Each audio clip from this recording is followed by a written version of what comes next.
Let's see what we got here. A Dreamcast, huh?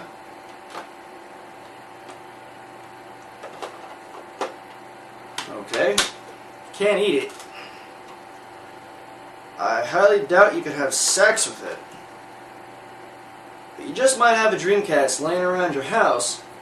In this segment, I'm going to show you quite a bit of Dreamcast homebrew. Of course, for the segment, you'll need a Dreamcast. Now, the great thing about a Dreamcast is you don't need any kind of mod chip. All you need is a Dreamcast, a couple of blank CDs, and a Windows or Linux laptop, which is what we got here. Now, some information about the Dreamcast, which is a great introduction to all homebrew.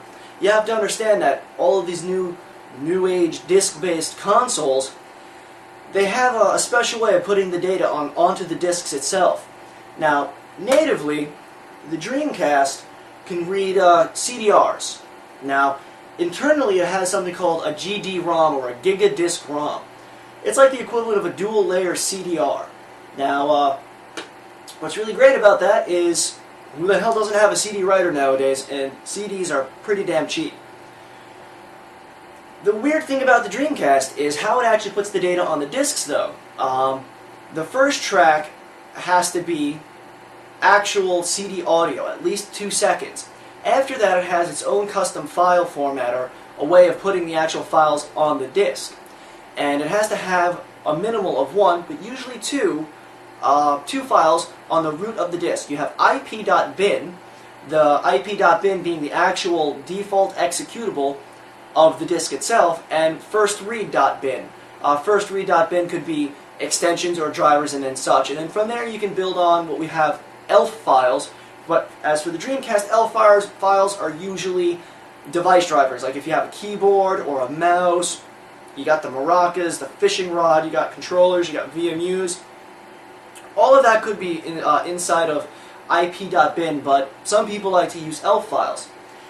Now, to get started, we're going to need a couple of tools and utilities on the laptop. Now, I'm going to be using Windows because everyone uses Windows nowadays, but a lot of this is command line. I'll show you a couple of ways of putting together a couple of disks and a couple of discrepancies of what kind of file formats and file systems the Dreamcast use. How to find some really good homebrew. Like, I started all my console stuff with the Dreamcast. It was the first system I actually started getting actively involved in homebrew development, as well as the Game Boy Color. If you got a Dreamcast laying around, hopefully this will inspire you to, get the thing out of the closet, dust it off, and get it set up. Let's go to the laptop side, and I'll show you how to do some shit. Of course, we're going to need some software that runs both on the Dreamcast and on the PC. And all you really have to do is Google Dreamcast emulation or Dreamcast homebrew. That'll bring up a whole bunch of websites. Two of the primary ones that we'll be looking at today is Dreamcast-scene.com. Dreamcast Scene is a really good repository, and if you go to their database, what you can do is browse through their list of software. They have all of the recommended software, emulators, applications, demos, homebrew games, a whole bunch of great stuff. You just got to go and look through it. And you might want to browse through the hardware and get an understanding of what kind of hardware the Dreamcast has, if you care. Now, Dreamcast Scene's website is a little flaky on the download, so you might have to find an alternate download, but at least with Dreamcast Scene you can find some good Google search terms. Dreamcast Emulation, or DCEmulation.com, is a really good repository for all things Dreamcast, emulator and homebrew-wise. Now, their new website isn't completely finished or properly coded. So sometimes their download links are broken, but if you go to their help section, you can visit their original website, which is riddled with ads and poorly coded at best. But if you look on the left-hand side, there's a whole bunch of emulators you can get for the Dreamcast. Now, I'm going to be focusing on creating a self-bootable NES emulation disk based off of Nestor DC. Now, when you go in and you check out like an application or an emulator, it'll give a ranking system, usually, on whether or not something's worth the download. Now, Nestor DC is by far the best NES emulator for the Dreamcast. It's got about 99% accurate emulation. Now, I originally mentioned that the Dreamcast requires first read and IP.bin to boot on the root of the disk. Now, this is where plain files come in.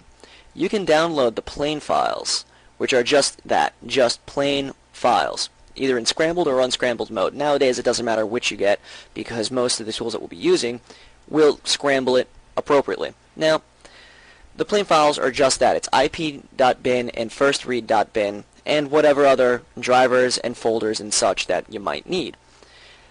If you don't have the intelligence, which after this segment you should, to create your own bootable disks, you can get a Nero CD image or a Disk Juggler CD image. But to be honest, wasting a 700 meg CD for a 589K emulation disk and having to do like disk swapping is a pain in the ass. A note about Disk Juggler. Disk Juggler is made by Pattis Incorporated, and it's really hard to find their CD burning technology. It's really hard to find their program, and I don't think it's going to work under Windows NT, 2K, or XP. However, Alcohol 120 will burn CDI images. Self-Boot Inducer was supposed to be an easy breezy, noob-friendly way of creating your own self-bootable disks. I've had bad luck with it. Stay far, far away from it. There are much better things out, which I will show you in a little bit. Now, if you look up here, there's the Jim NES Boot Nero and Jim NES Boot Disk Juggler version. It is a tool that will create a self-booting Nero or Disk Juggler image. It uses some command line tools and batch file scripting, which I'll explain in a moment, to create a bootable Dreamcast disk. Okay, so I've already downloaded the plain files, and I've downloaded the Jim NES Boot Nero version. I've also downloaded some other stuff, which I'll explain in a little bit. So let me get to the dev folder, and I'm going to go into the Jim NES Boot Nero file folder. And there's always, got some temporary stuff here, let me delete that. There's always a readme.txt, always read the readme. I mean, it's got a lot of really nifty information in there on what exactly to do, how to put things together, and things of the such. I'm not going to explain this. You should have the, competence of a 4th grade reading level to understand that. Now we're going to open up the jimboot.bat file. Batch files are plain text files which can be opened up in any text editor and edited, and it's a line-by-line. It'll execute every single one of these in a command line, one at a time. So these echo commands say, okay, basic instructions, put what files in the right places. Okay. Now I'm going to explain some of the applications which are in the progs directory. We have bin to boot, CDI to Nero, and MKISO FS, or make ISO file system. Now I'm going to go ahead and explain MKISO file system. What this does is creates ISO file systems. I'll run through the options real quick. -R means to use Rockridge disk format. -L means make it ISO 9660 compliant. -V is the volume header, like what the volume ID is when you put the disk inside of a computer, what it comes up as. In this case, it'll be NESDC. -O is your output file name, which is nesdc.iso. And then the last right here is what is your working folder, where are all your files located. Bin to boot will take an ISO file and create a bootable CDI disk image, a Pattis Disk Juggler disk image of said ISO. And of course it's using the /no hack option. Now if you have this is going to spit out image.cdi. Maybe you don't want a CDI, maybe you want an NRG or a Nero disk image. CDI to Nero will take CDI and turn it into a Nero image. So there it is, CDI to Nero, input file, output file. And then these commands just delete all of the temporary stuff that's been created.